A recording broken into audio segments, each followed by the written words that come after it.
Welcome to Love Lies Beneath. I'm Zet Harbor.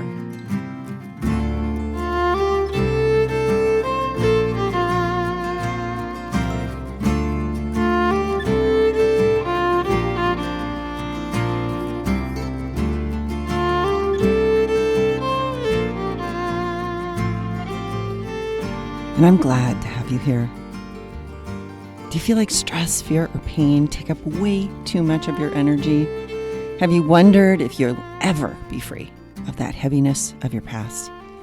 Do you long to feel as good on the inside as your life looks on the outside? In this podcast, you'll discover the story of who you really are and how to set yourself free.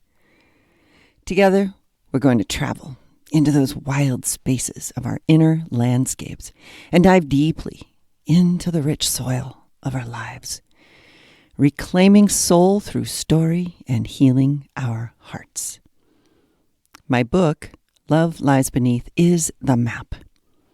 Be sure to subscribe to this podcast so you don't miss any of this enriching journey. And now, let the adventure begin.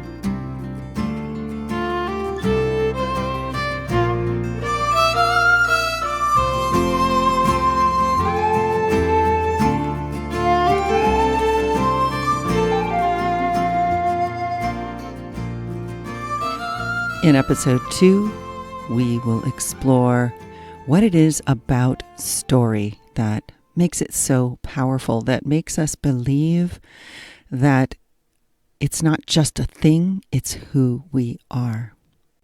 I've been a professional, traditional storyteller for almost 30 years. And for me, what that looked like was immersing myself in folklore from all around the world. What I found there is that these stories that are thousands of years old tell what it is to be human. And of course, the different circumstances in the stories, the environments, the cultural traditions, the names of things even will be different.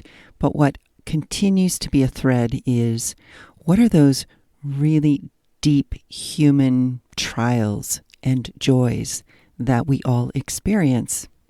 And seeing all of that within these folktales really showed me that I could start to look at the stories in my own life in the same way. So rather than believing that it was the way things were, the truth of the universe, for example, when I was about 4 years old, my parents got divorced, and this was mid-60s. And at that time, it wasn't uncommon for only one parent to get custody. Of course, I didn't know any of this at the time. What I did know was that suddenly, seemingly overnight, my father vanished. And with him, his entire family, my grandparents. He had, I think, 6 brothers and sisters. A number of them had children. It just seemed like this entire tribe of people disappeared from my life in an instant. And it also wasn't unusual not to be able to talk about that kind of loss and grief and pain. Certainly my mother must have felt that moving away and cutting us off from everyone was a good thing. And therefore, why would she imagine that for me it was deeply, deeply painful? As a result of being left alone with that overwhelming loss and grief, I began to create stories. And those stories started to center around the idea that it must have been me. There must have been something wrong with me or missing or defective in me. I mean, why else would all of those people suddenly decide that I wasn't worth keeping in their life? And that's a natural thing for a child mind to begin to imagine is true. So what happened was my mind took information, the fact that all these people were gone, And I added my emotions, which were deep grief and loss, and fear and sadness and pain.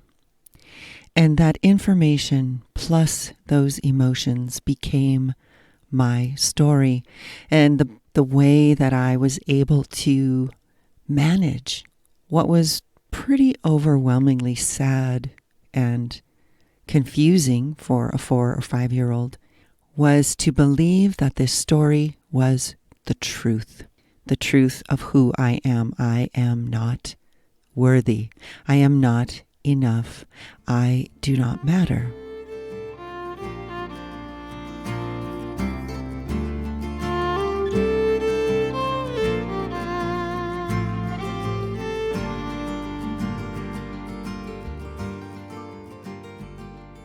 Of course, as an adult, I learned the facts of the situation, which were that my mother made the choice to not allow anyone from my dad's family to communicate with me and my older sister.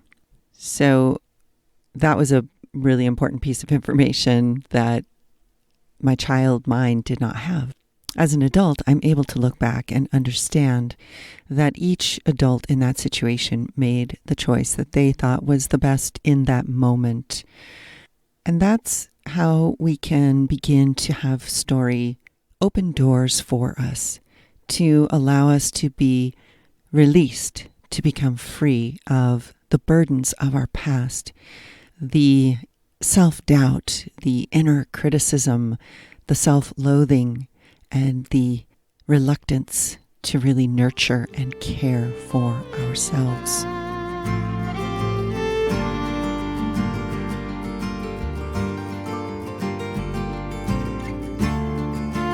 I was in a Facebook group and someone was talking about how they were struggling to de-story their limiting beliefs.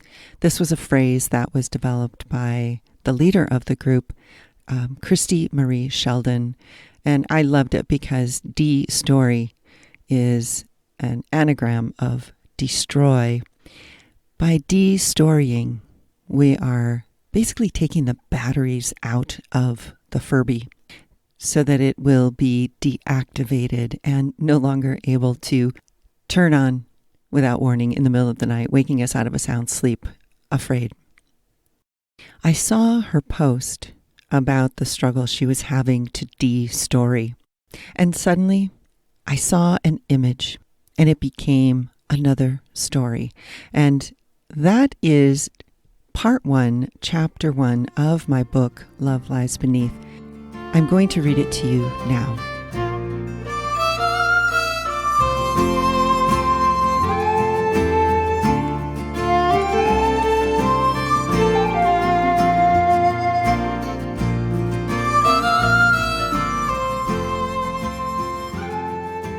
Part 1, The Map. The Story of Stories. I want to tell you something that may surprise you. The stories you have about yourself are disguises. They come from love that's buried inside beneath your conscious idea of who you think you are. Within them, you will find the answer to every question you have about your life. You will also discover the healing balm for every wound you have ever endured. All of our lives, we have been telling stories about who we are, what has happened to us, and what we have done. I believe that at the core of who you are a collection of stories. You arrived here with the right to choose what those stories are. And empowering, inspiring, and evolving stories let you see just how many choices you have and how powerful you can be. Let me begin by telling you one of those stories. Once upon a time, you were a being of pure love and light. You set out on a journey to a strange and wondrous land. It was everything you had hoped for. However, In order to travel in this new place, you had to cover your being with a variety of disguises, and everyone else around you did the same. The disguises were all so good. Everyone forgot they were only coverings and began to feel, think, and act in ways that made them seem even more real. You became so good at your disguises, you even convinced yourself. Then, one day, you heard yourself calling out. It was a quiet voice at first, coming from deep inside. The other beings around you played their part in helping you to hear the voice more clearly. It got louder and louder until you could no longer turn away from it. It hurt to listen to it, and it hurt more to try to ignore it. It was the voice telling you about your disguises. It was telling you about who you really are. But your disguises had become so familiar, even the painful ones, that you didn't want to let go. Then one day, you chose to try an experiment. You stopped arguing with the voice and let what it was saying be true for just a moment. Something about it felt right. It felt the way a light feels on a darkened pathway to your home. It was a small bit of light, and you still couldn't see your home, but something inside you knew it was there. And now you wanted more light and more time to walk on that path. You wanted to find your way home. With each step, a piece of your disguises fell off. At first, this felt scary because you could feel things you had been shielded from for a long time. Then the sensations became exhilarating. You also had to rediscover yourself every time, which was wonderful, although sometimes frustrating. Then, as each piece of your disguises dropped off and fell to the wayside, your story about who you genuinely are felt lighter, purer, and more whole. This was exactly why you'd come here in the first place, and now you could remember it all. Now you could wear your disguises any time you wanted to, as they served you in your travels. And now you knew they weren't real. They were a choice, and you could choose to wear them or release them at any time. Finally, you would never again forget the story of who you truly were. A being of pure love and light on a journey in a strange and wondrous land that was everything you'd hoped for. The beginning.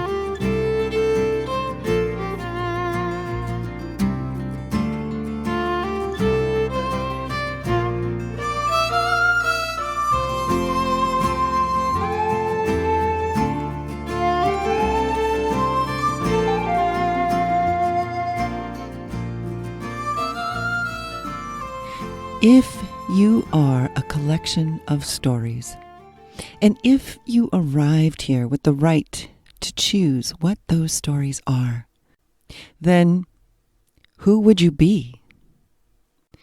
If you understood that the beliefs that you have about yourself, particularly the ones that limit you, keep you small, make you feel afraid, make you feel sad, that tell the story of your wounding, if you knew that that was a disguise that could be set down so that the truth of who you are could be revealed, what would be different in your life? And what do you need to bring into your life to support you in releasing these disguises, in shedding those stories?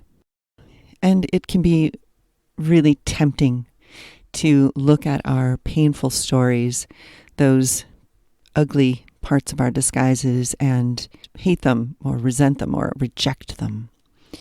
And what we'll find as we go through this podcast is that those stories were born from a place of deep love, and that this love understood that you needed to wear that disguise for a time. And this love knew that you would reach a point in your life where you are ready to release the disguise and really allow the light deep within you, the light that burns brightly within you all the time, that you would be ready to let that light beam out into the world fully.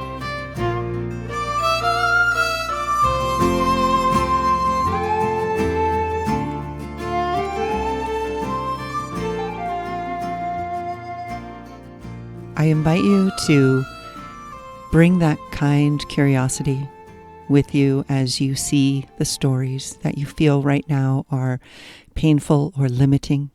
Feel kindness toward the part of you that felt that they were an important piece of your disguise at some time. Be willing to be curious about the love that lies beneath these stories. And as you do, you will begin to see and receive the story wisdom. And it is that story wisdom that is the key to reclaiming your soul and healing your heart. I'm glad that you were here today. And I look forward to our journey into this land of story, which is the gateway to those inner wild landscapes where you will find the richness of who you truly are. Don't forget to subscribe to this podcast. You don't want to miss any part of this enriching adventure. I'm Zet Harbor. Guruvmila Mahagat.